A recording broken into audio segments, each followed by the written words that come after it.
Psychology, Class 12th, Chapter 6, Attitude and Social Cognition. Social psychology is that branch of psychology which investigates how the behavior of individuals is affected by others and the social environment. All of us form attitudes or ways of thinking about specific topics and people. We also form impressions about persons we meet and assign causes to their behavior. Besides, our own behavior gets influenced by other individuals and groups. In some situations, people show pro social behavior, that is, helping the needy and the distressed without expecting anything in return. Many of these social behaviors seem to be simple, yet explaining the processes that lie behind these behaviors is a complex matter. This chapter will describe the basic ideas related to attitude, social cognition, and pro social behavior as explained by social psychologists. Explaining social behavior. Social behavior is a necessary part of human life, and being social means much more than merely being in the company of others. You may recall from what we have studied earlier in class 11th chapter that social psychology deals with all behaviors that takes place in the actual imagined or implied presence of others. Take this simple example: if you have to memorize a poem and recite it, you may have no problem in doing this when you are by yourself. But if you have to recite this poem to an audience, your performance might get influenced because you are now in a social situation. Even imagining that people are listening to your recitation, although they may not be physically present, may change your performance. This is just one example that demonstrates how our social environment influences our thoughts, emotions, and behavior in complex ways.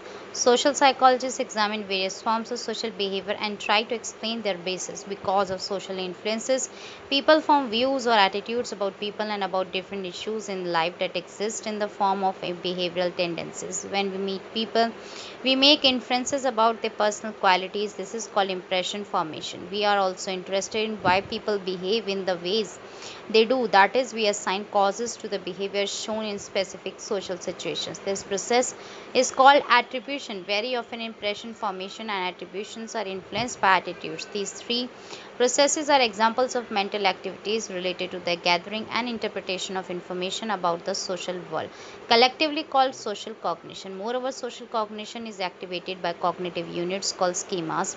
Cognitive processes cannot be directly seen, they have to be inferred on the basis of externally shown behavior.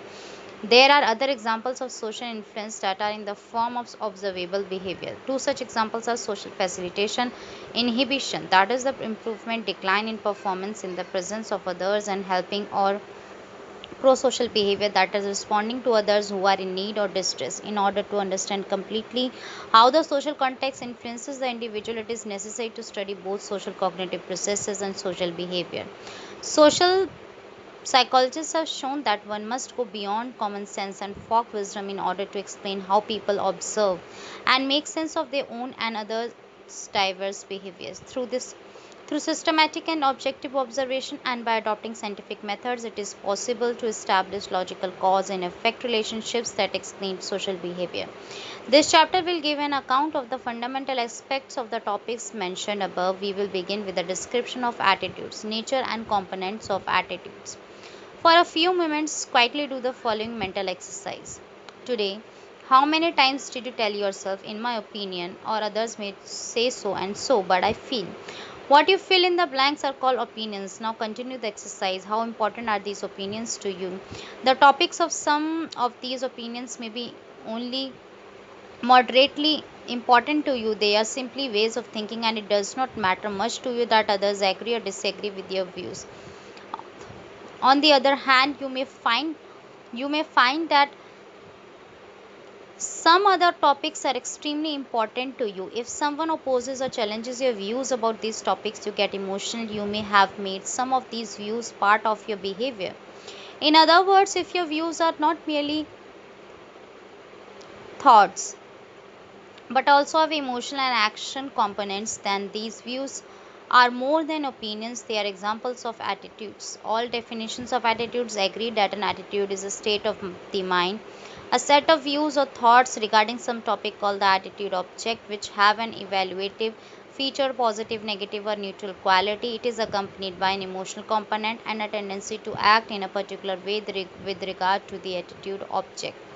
The thought component is referred to as the cognitive aspect, the emotional component is known as the affective aspect, and the tendency to act is called the behavioral or cognitive aspect. Taken together, these three aspects have been referred to as the ABC component. Affective, behavioral, cognitive components of attitude. Note that attitudes are themselves not behavior, but they represent a tendency to behave or act in certain ways. They are part of cognition along with an emotional component and cannot be observed from outside. Box 6.1 presents an example of an attitude towards the environment showing the relationship between the three components. A green environment, the ABC components of an attitude. Suppose a group of people in your neighborhood start a tree plantation campaign as part of a green environment movement. Based on sufficient information about the environment, your view towards a green environment is positive, cognitive, or C component along with the evaluative aspect. You feel very happy when you see greenery. You feel sad and angry when you see trees being cut down. These aspects reflect the affective, emotional, or a component of the same attitude. Now, suppose you also actively participate in the tree plantation campaign. This shows the behavioral or B component of your attitudes towards a green environment. In general, we expect all three components to be consistent with each other, that is, in the same direction. However, such consistency may not necessarily be found in all situations. For example, it is quite possible that the cognitive aspect of your green environment attitude is very strong, but the affective and behavioral components may be relatively weaker, or the cognitive and affective components may be strong and positive, but the behavioral component may be neutral. Therefore, predicting one component on the basis of the other two may not always give us the correct picture about an attitude. Attitudes have to be distinguished from two other closely related concepts, namely beliefs and values. Beliefs refer to the cognitive component of attitudes and form the ground on which attitudes stand, such as belief in God or belief in democracy as a political ideology. Values are attitudes or beliefs that contain a should or ought aspects such as moral or ethical values. One example of a value is the idea that one should work hard or that one should always be honest because honesty is the best policy.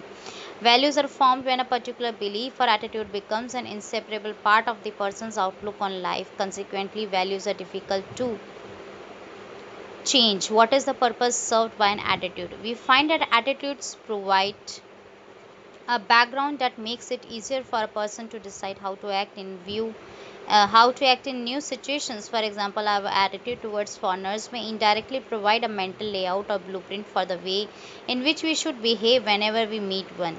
In addition to the affective component and behavioral components, attitudes also have other properties. Four significant features of attitudes are valence, positivity or negativity, extremeness, simplicity or complexity, multiplexity, and centrality.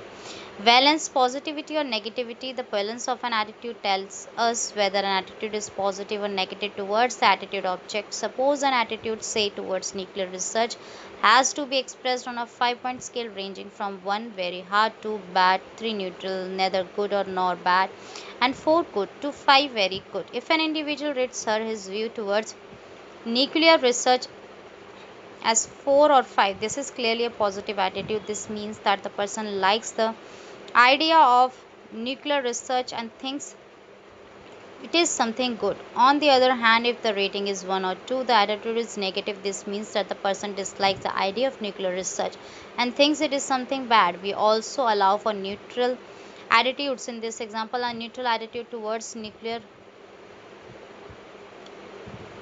research would be shown by a rating of 3 on the same scale. A neutral attitude would have neither positive nor negative valence. Extremeness. The extremeness of an attitude indicates how positive or negative an attitude is. Taking the nuclear research example given above, a rating of 1 is as extreme as a rating of 5. They are only in the opposite directions. Ratings of 2 and 4 are less extreme. A neutral attitude, of course, is lowest on extremeness, simplicity or complexity, multiplexity. This feature refers to how many attitudes there are within a broader attitude. Think of an attitude as a family containing several member attitudes. In case of various topics such as health and world peace, people hold many attitudes instead of single attitude. An attitude system is said to be simple if it contains only one or a few attitudes, and complex if it is made up of many attitudes. Consider the example of attitude towards health and well-being. This attitude system is likely to consist of several member attitudes, such as one's concept of physical and mental health, views about happiness and well-being, and beliefs about how one should be one should achieve health and happiness. By contrast, the attitude towards a particular person is likely to consist of mainly one attitude. The multiple member attitudes within an attitude system should not be confused with the three components described earlier. Each member attitude that belongs to an attitude system also has ABC components. Centrality. This refers to the role of a particular attitude in the attitude system. An attitude with greater centrality would influence the other attitudes in the system much more than non central or peripheral attitudes would. For example, in the attitude towards world peace, a negative attitude towards high military expenditure may be present as a core or central attitude that influences all other attitudes in the multiple attitude system. Attitude formation and change. Attitude formation. One important question that psychologists are interested in answering is how our attitudes form.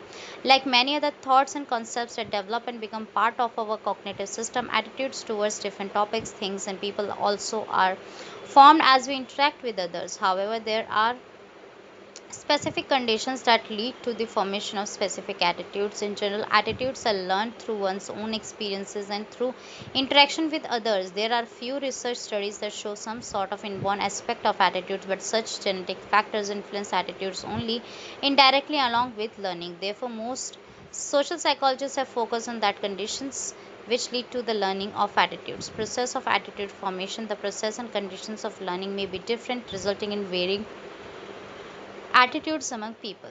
Learning attitudes by association. You might have seen that students often develop a liking for a particular subject because of the teacher. This is because they see many positive qualities in that teacher. These positive qualities get linked to the subject that he teaches and ultimately get expressed in the form of liking for the subject.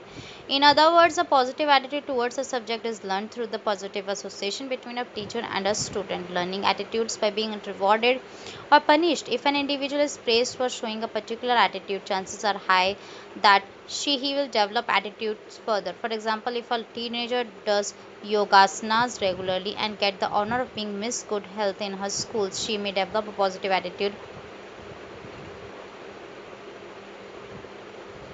towards yoga and health in general.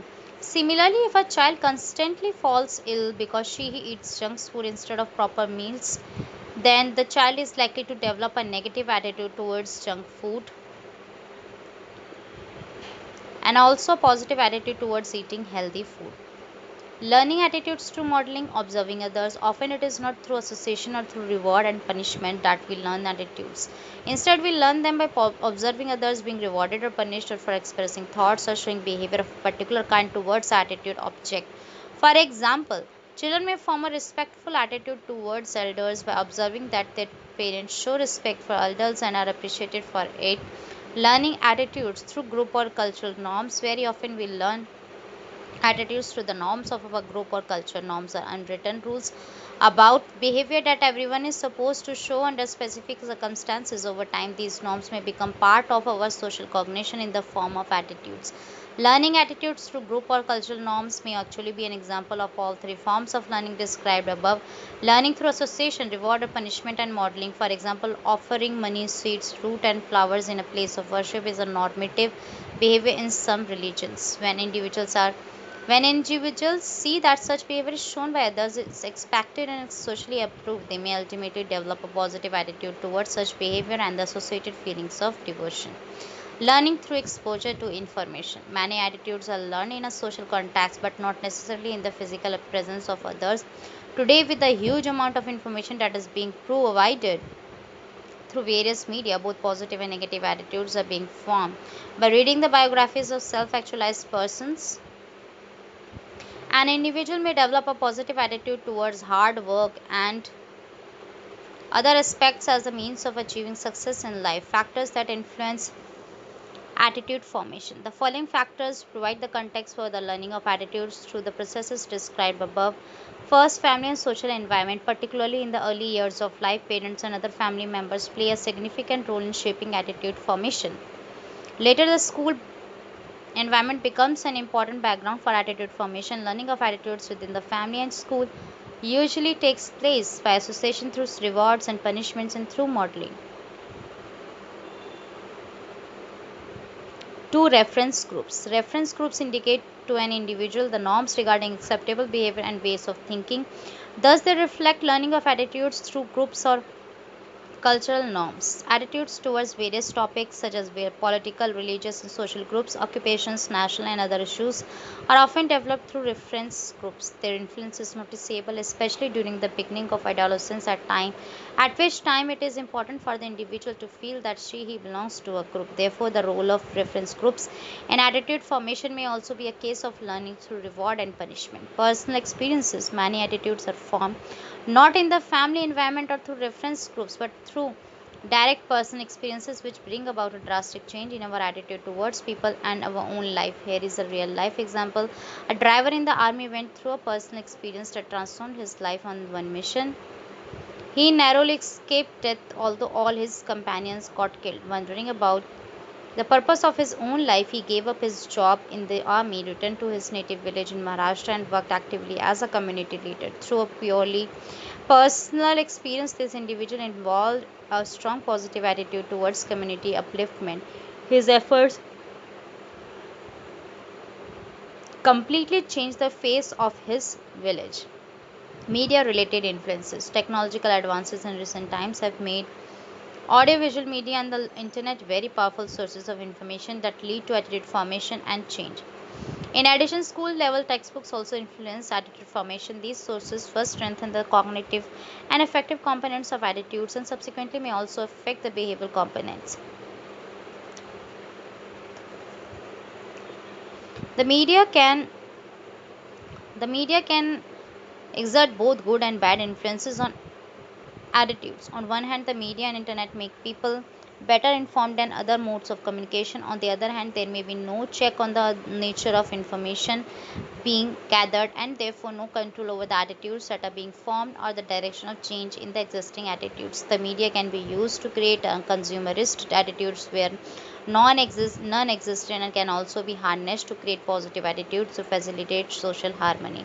Attitude change. During the process of attitude formation and also after this process, attitudes may be changed that modified through various influences. Some attitudes change more than others to attitudes that are still in the formative stage and are more like opinions are much more likely to change compared to attitudes that have become firmly established and have become a part of the individual's values. From a practical point of view, bringing about a change in people's attitude is of interest to community leaders, politicians, producers of consumers' goods, advertisers, and others. Unless we find out how attitudes change and what conditions account for such change, it would not be possible to take steps to bring about attitude change. Process of attitude change. There are three major concepts that draw attention into some important processes and attitude changes are described, such as first A. The concept of balance, proposed by Fritz Heider, is sometimes described in the form of the POX triangle, which represents the relationship between aspects or components between three aspects or components of the attitude. P is the person whose attitude is being studied. O is another person, and X is the topic towards which the attitude is being studied.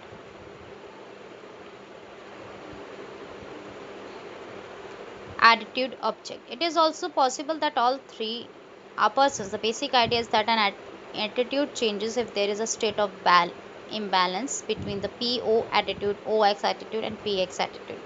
This is because imbalance is logically uncomfortable. Therefore, the attitude changes in the direction of balance.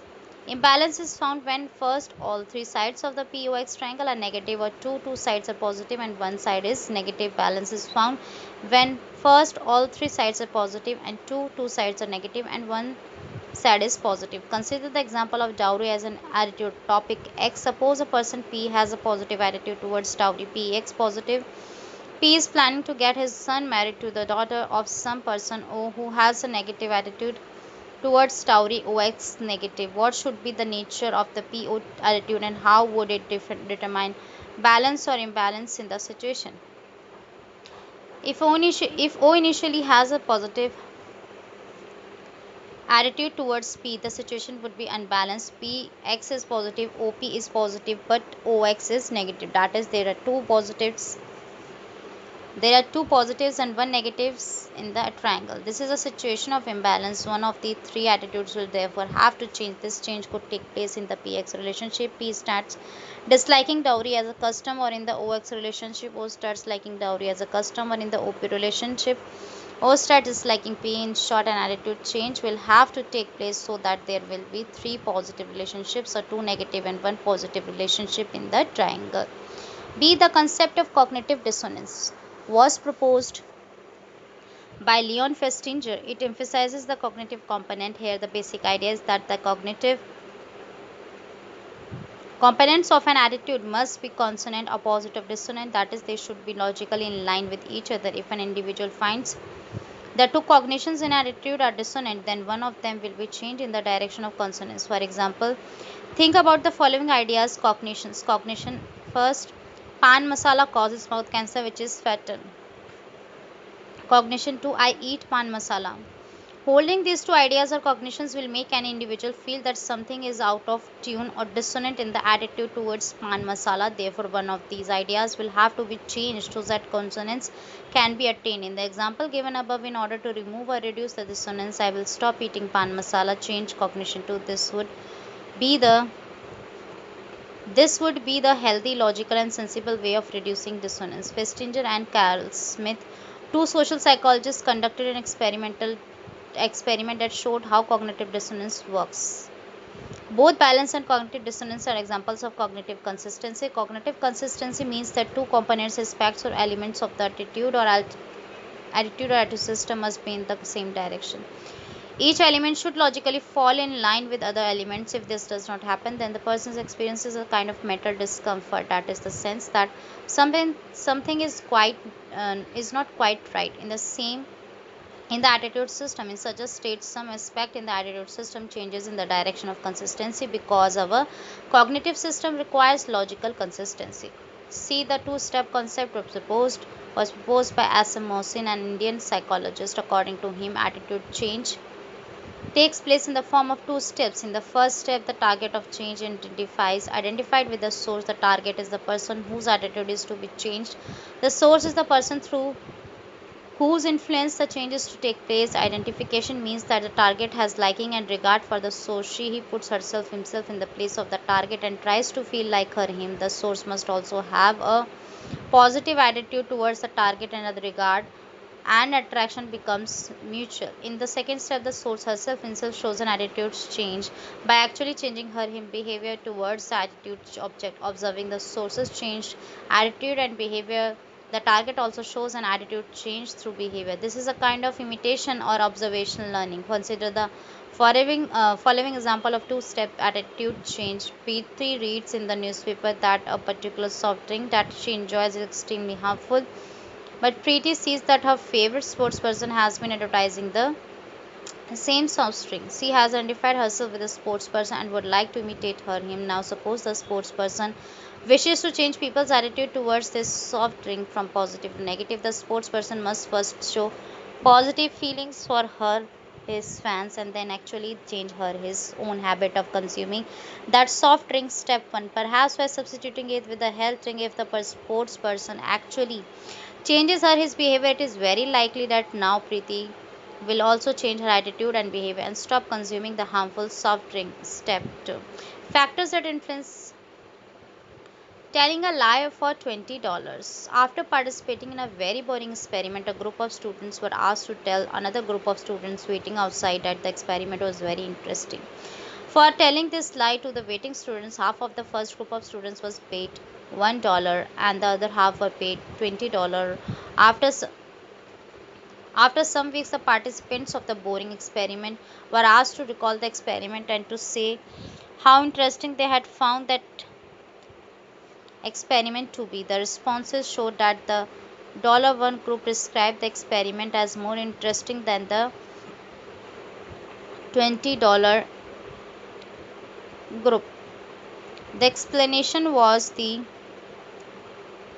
$1 students changed their attitude towards the experiment because they experienced cognitive dissonance. In the $1 group, the initial cognitions would be dissonant cognitions. The experiment was very boring. I told the waiting students that it was interesting. I told a lie for only $1. The changed cognitions would be dissonance reduced. The experiment was actually interesting. I told the waiting students that it was interesting. I would not have told a lie for only $1. The $20 group did not experience cognitive dissonance, so they did not change their attitude towards experiment and rated it as very boring. The cognitions in the $20 no dissonance group would be: the experiment was very boring. I told the waiting students that it was interesting. I told a lie because I was paid $20.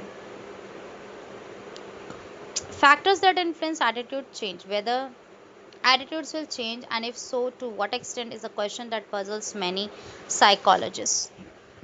However, most of them agree upon the following major factors that influence attitude change: characteristics of the existing attitude, all four properties of attitudes mentioned earlier, namely valence, positivity or negativity,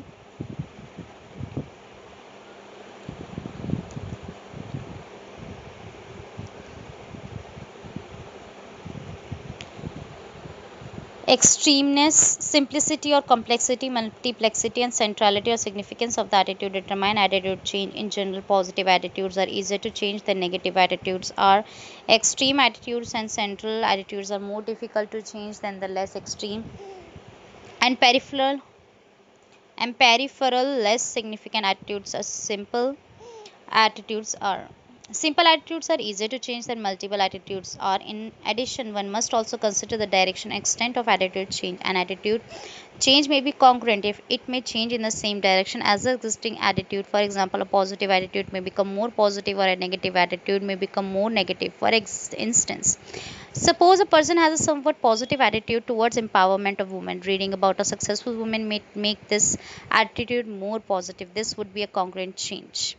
On the other hand, an attitude change may be incongruent. It may change in a direction opposite to the existing attitude. For example, a positive attitude becomes less positive or negative, or a negative attitude becomes less negative or positive. In the example just given, after reading about successful women, a person may think that women might soon become too powerful and neglect their family responsibilities. This may make the person existing positive attitude towards empowerment of women less positive or even negative. If this happens, then it would be a case of incongruent change. It has been found that in general, congruent changes are easier to bring about than are the incongruent changes in attitudes. Moreover, an attitude may change in the direction of the information that is presented, or in a direction opposite to that of the information presented. Posters describing the importance of brushing one's teeth would strengthen a positive attitude towards dental care. But if people are shown frightening pictures of dental cavities, they may not believe the pictures and may become less positive about dental care. Research has found that fear sometimes works well in convincing people, but if a message generates too much fear, it turns off the receiver and has little persuasive effect. Source characteristics. Source credibility and attractiveness are two features that affect attitude change. Attitudes are more likely to change when the message comes from a highly credible source rather than from a low credible source. For example, attitudes adults who are planning to buy a laptop are more convinced by a computer engineer who points out the special features of a particular brand of laptop than they would be by a school child who might give the same information. But if the buyers are themselves still children, they may be convinced more by other school childs advertising a laptop than they would be by a professional giving the same information. In the case of some products, such as car, sales may increase if they are publicized not necessarily by experts but by popular figures. Message characteristics. The message is the information that is presented in order to bring about an attitude change. Attitudes will change when the amount of information that is given about the topic is just enough, neither too much nor too little. Whether the message contains a rational or an emotional appeal also makes a difference. For example, an advertisement for cooking food in a pressure cooker may point out that this saves fuel such as cooking gas, LPG, and is economical rational appeal. Alternately, Alternatively, the advertisement may say that pressure cooking preserves nutrition, and that if one cares for the family, nutrition would be a major concern. Emotional appeal. The motives activated by the message also determine attitude change. For example, drinking milk may be said to make a person healthy and good looking, more or more energetic and more successful at one's job. Finally, the mode of spreading the message plays a significant role. Face to face transmission of the message is usually more effective than indirect transmission, as for instance, through lectures and pamphlets, even through mass media. For example, a positive attitude towards oral rehydration salts ORS for young children is more effectively created if community social workers and doctors spread the message by talking to people directly than by only describing the benefits of ORS on the radio. These days, transmission through visual media such as television and the internet are similar to face-to-face interaction but not a substitute for the latter. Target characteristics. Qualities of the target such as persuasibility, strong prejudices, self esteem, and intelligence influence the likelihood and extent of attitude change. People who have a more open and flexible personality change more easily. Advertisers benefit most from such people. People with strong prejudices are less prone to any attitude change than those who do not hold to strong prejudices. Strong persons who have a low self esteem and do not have sufficient confidence in themselves change attitudes more easily than those who are high on self esteem. More intelligent people may change the attitudes less easily than those with lower intelligence. However, sometimes more intelligent persons change their attitudes more willingly than less intelligent ones because they base their attitude on more information and thinking. Attitude behavior relationship. We usually expect behavior to follow logically from attitudes. However, an individual's attitude may not always be exhibited through behavior. Likewise, one's actual behavior may be contrary to one's attitude towards a particular topic. Psychologists have found that there would be consistency between attitudes and behavior when the attitude is strong and occupies a central place in the attitude system. The person is aware of his or attitude. There is very little or no external pressure for the person to behave in a particular way. For example, when there is no group pressure to follow a particular norm, the person's behavior is not being watched or evaluated by others, and the person thinks that the behavior would have a positive consequence and therefore intends to engage in that behavior.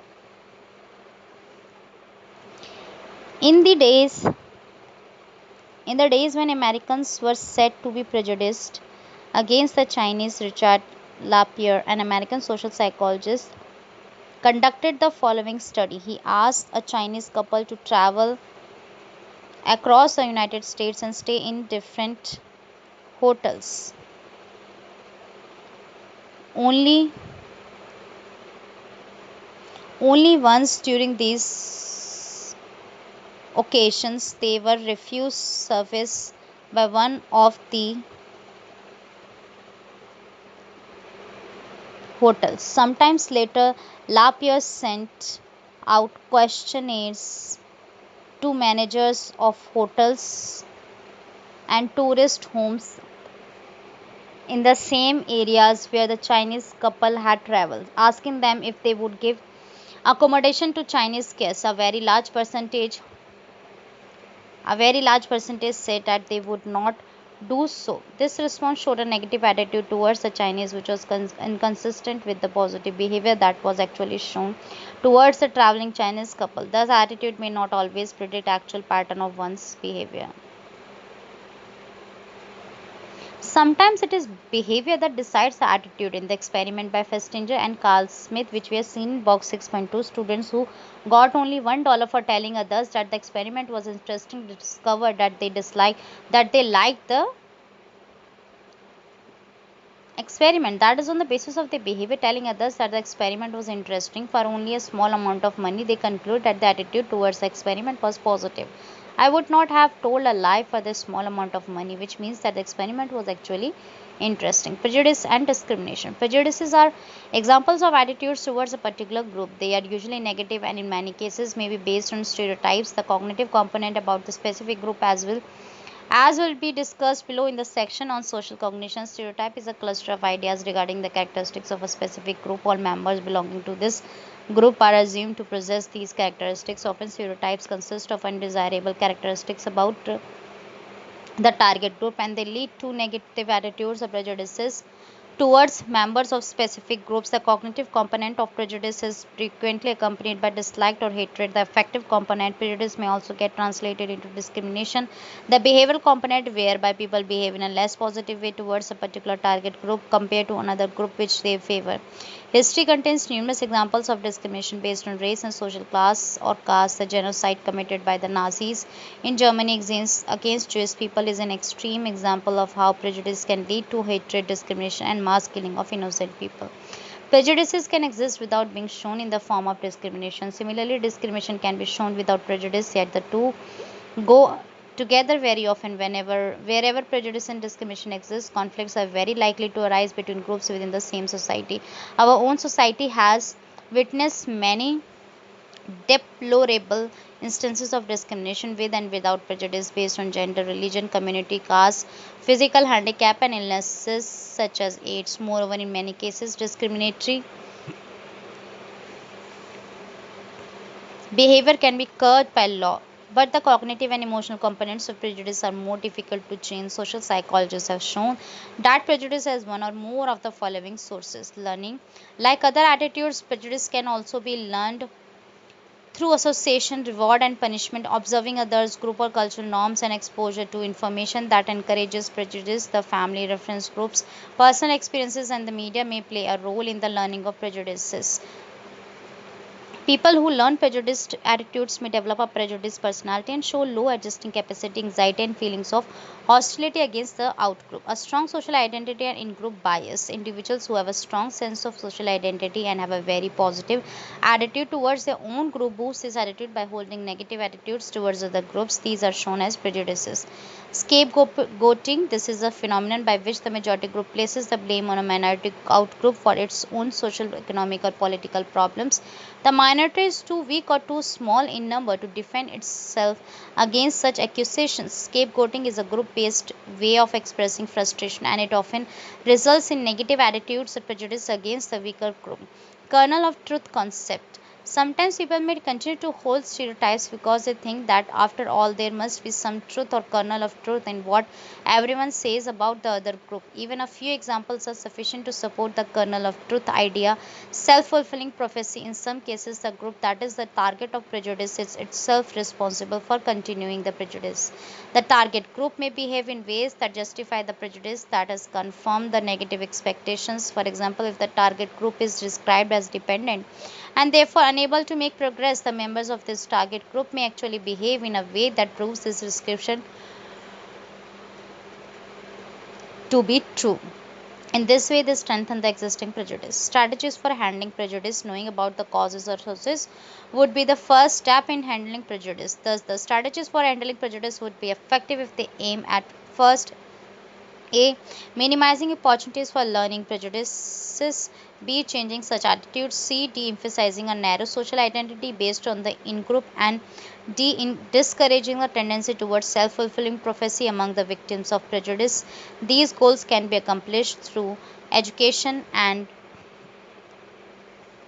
information dissemination for correcting stereotypes related to specific target groups and tackling the problem of a strong in group bias. Increasing intergroup contact allows for this direct communication, removal of mistrust between the groups, and even discovery of positive qualities in the outgroup. However, these strategies are successful only if the two groups meet in a cooperative rather than competitive context. Close interactions between the groups helps them to know each other better, and the two groups are not different in power or status, highlighting individual identity rather than the group identity, thus weakening the importance of group both in group and out group as a basis of evaluating the other person. More details about social identity and intergroup conflict have been presented. We will be studying in the next chapter. Social cognition. Cognition refers to all those Cognition refers to all those mental processes that deal with obtaining and processing of information. Extending this idea to the social world, the term social cognition refers to all those psychological processes that deal with the gathering and processing of information related to social objects. These include all the processes that help in understanding, explaining, and interpreting social behavior. The processing of information related to social objects, particularly individuals, groups, people, relationships, social issues, and the like, differs from the processing of information related to physical objects. People as social objects may themselves change as the cognitive process takes place. For instance, a teacher who observes a student in school may draw conclusions about her him that are quite different from the conclusions drawn by the students. Mother who observes her him at home, the student may show a difference in her his behavior depending on who is watching her him. The teacher on the teacher on the mother the teacher or the mother. Social cognition is guided by mental units called schemas and stereotypes.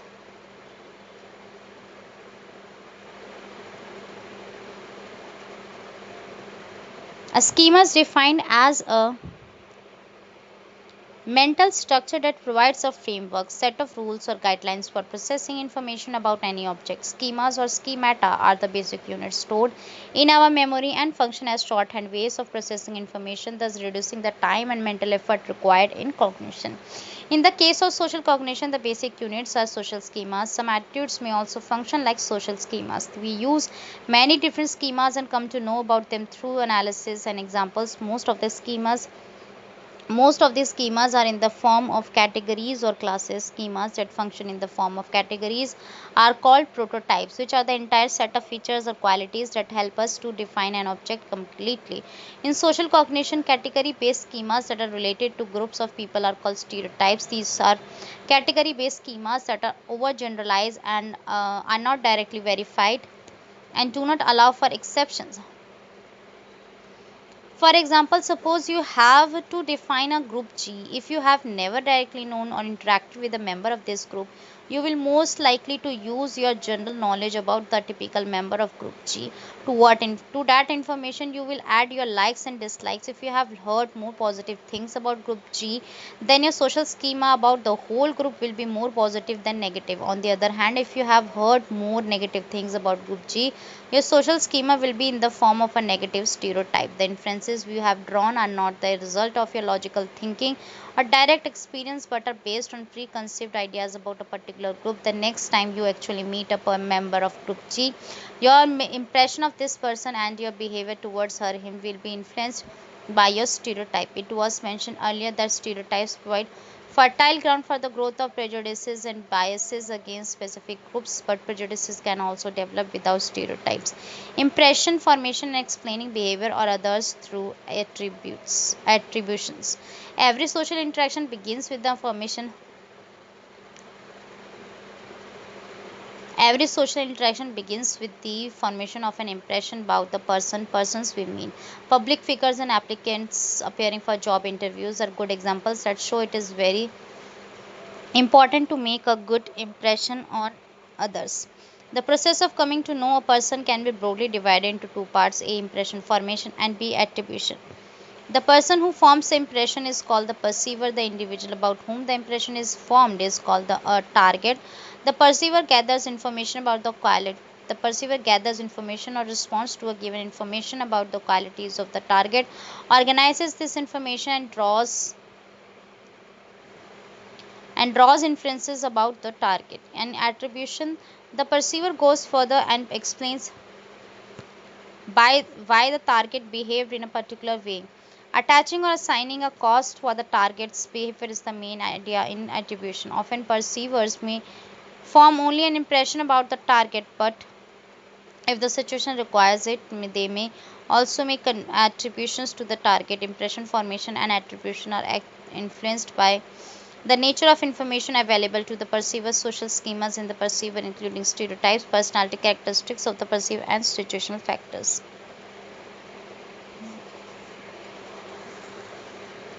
Impression formation. The following aspects have been found in impression formation. The process of impression formation consists of the following three sub processes. A. Selection. We take into account only some bits of information about the target or person. B. Organization. The selected information is combined in a systematic way. And C. Inference. We draw conclusion about what kind of person the target is. Some specific qualities influence impression formation more than other traits do. The order or sequence in which information is presented affects the kind of information formed. Mostly the information presented first has a stronger effect than the information presented at the end. This is called the primacy effect. First impressions are the lasting impressions. However, if the perceiver may be asked to pay attention to all the information and not merely to the first information, whatever information comes at the end may have a stronger influence. This is known as the recency effect. We have a tendency to think that a target person who has one set of positive qualities must also be having other specific positive qualities that are associated with the first set. This is known as the halo effect. For example, if we are told if we are told that a person is tidy and punctual, we are likely to think that this person must also be hardworking. Attribution of causality. After forming an impression, we often go through the process of assigning causes to a person's behavior. This is also a systematic process as indicated by the researches done on attribution. The following aspects of attribution have been found. When we assign a cause to a person's behavior, we can broadly classify the cause as being internal, something within the person, or external, something outside the person. For example, if we see a person A hitting another person B as observers, we may explain the hitting behavior by saying that first a hit B because first A hit B because A is a hot tempered person, which is an internal personality related cause, or that to A hit B because B behaved in a nasty way, which is an external situational cause. When people make attributions for success and failure, the causes they give can be classified into internal or external factors and also into stable or unstable factors. Bernard Wiener suggested a classification which we can see in figure 6.4. Stable factors refer to those causes that do not change with time, while unstable factors are those that do change. In making attributions, there is an overall tendency for people to give greater weightage to internal or dispositional factors than to external or situational factors. This is called the fundamental attribution error.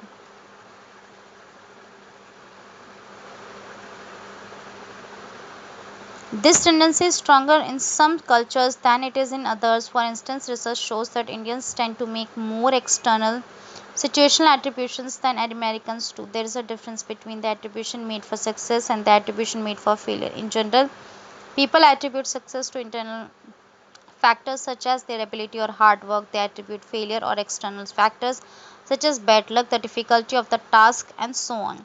A distinction is also found between the attribution that a person makes for her his own positive and negative experiences, actor role, and the attribution made for another person's positive and negative experiences, observer role. This is called the actor observer effect. For example, if you yourself get good marks in a test, you will attribute it to your own ability or hard work. Actor role, internal attribution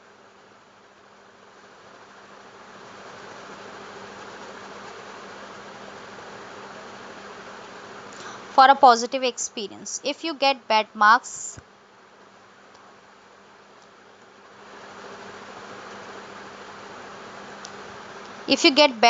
you will say that this was because you were unlucky or that the test was too difficult. Actor role, external attribution for a negative experience. On the other hand, if one of your classmates gets good marks in the test, you will attribute her his success to good luck or an easy test. Observer role, external attribution for a positive experience. If the same classmate gets bad marks, you are likely to say that his failure was because of low ability or lack of effort. Observer's role, internal attribution for a negative experience. The basic reason for the difference between the actor and observer roles is that people want to have a nice image of themselves as compared to others. So far in this chapter, we have highlighted the cognitive or thought related aspects of social behavior. Let us now examine some aspects of actual behavior that can be observed from outside. Behavior in the presence of others.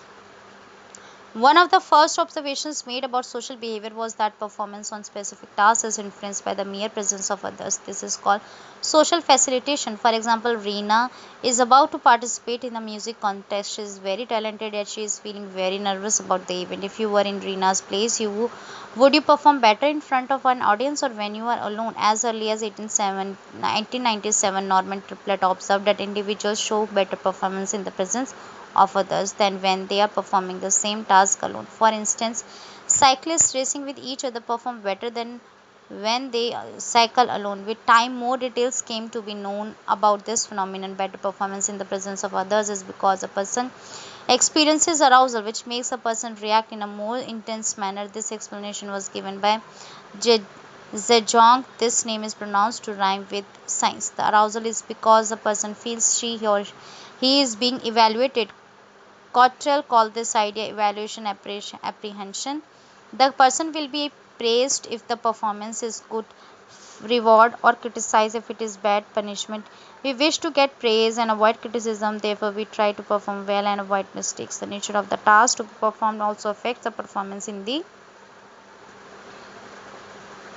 presence of others. For example, in the case of a simple or familiar task, well, on a task the person is more sure of performing well, and the eagerness to get praise or reward is stronger. So the individual performs better in the presence of others than he does when alone.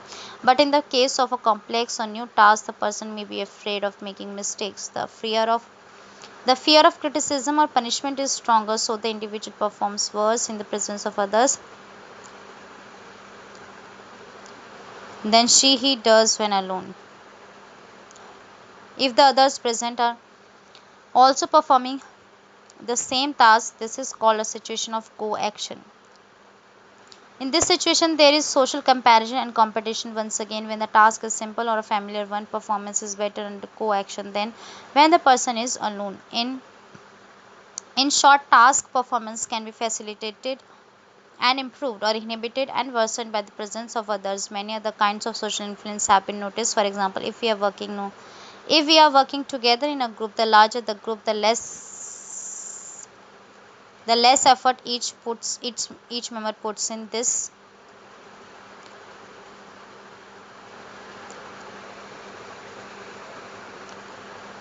This phenomenon is called social loafing based on diffusion of responsibility.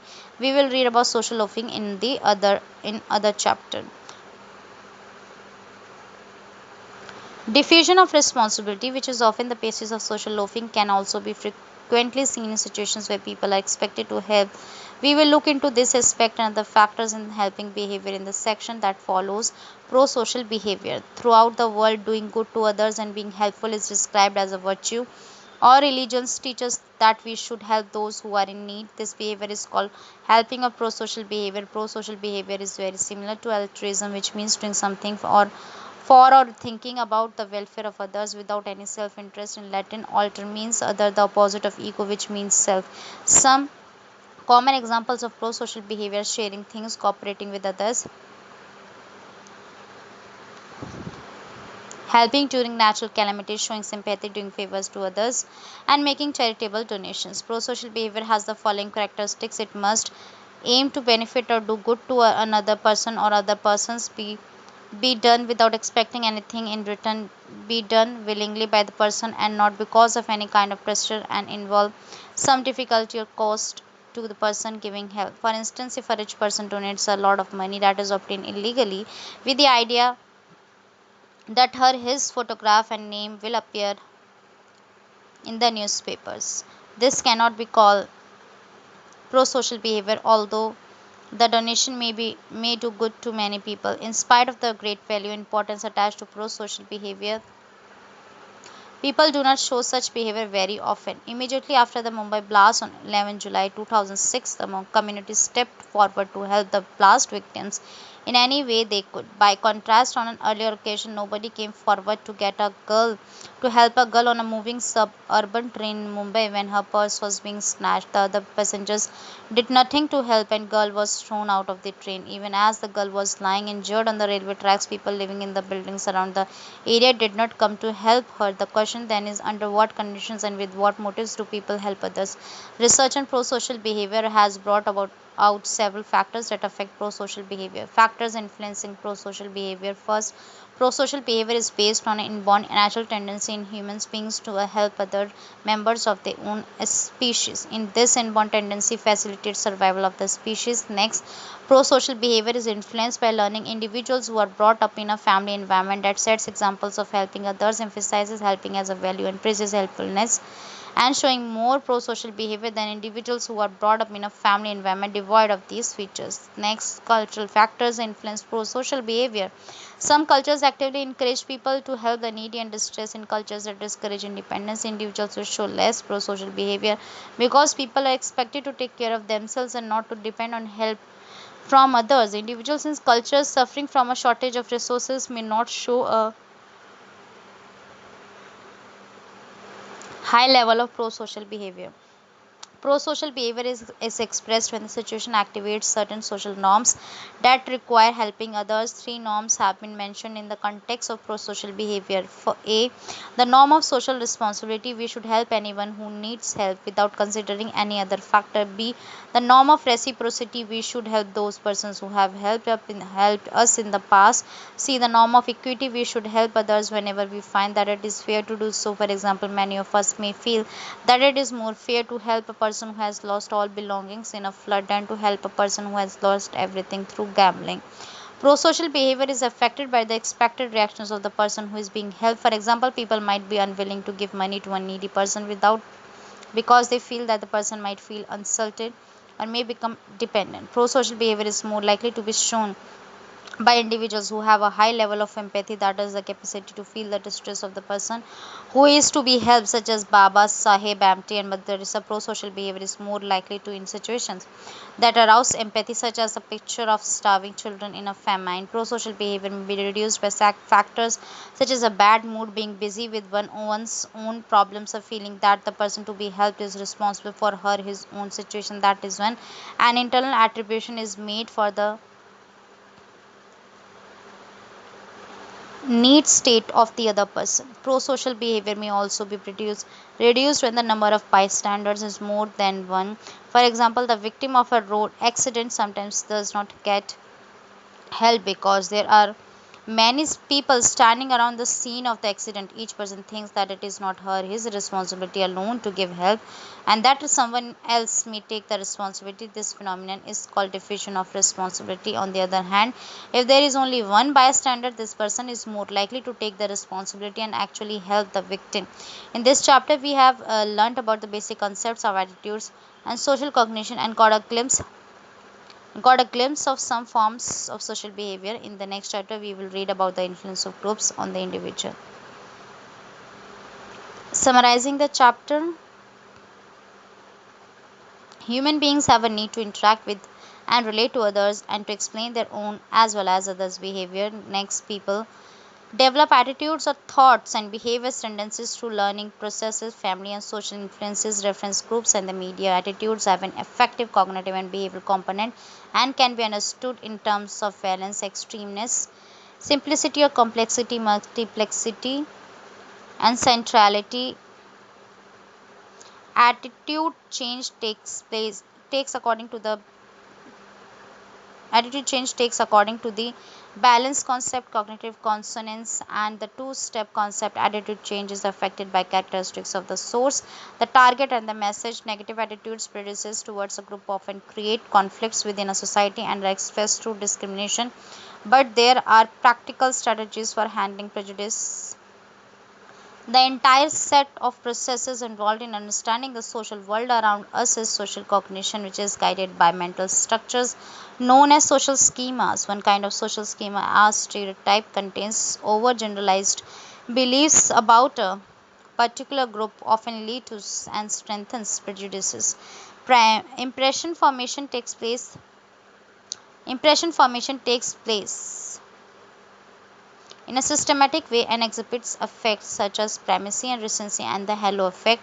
People also assign causes to their own and others' behavior and to experiences such as success and failure.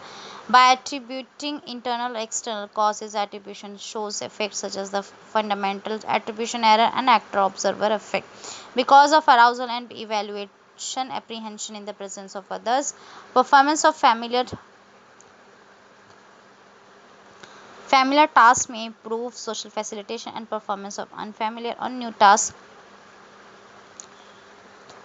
may decline social inhibition. People respond to others who are in need by helping them pro social behavior, but this is determined by several factors. Thank you.